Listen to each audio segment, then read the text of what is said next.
உப்பு கடலோடு மேகம் உற்பத்தியானாலும் உப்பு தண்ணீரை மேகம் ஒருபோதும் சிந்தாது. மலையில் விழுந்தாலும் சூரியன் மரித்து போவதில்லை.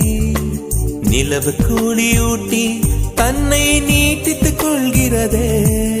மேகமாய் நானும் மாறேனோ அதன் மேன்மை குணங்கள் காண்பேன்.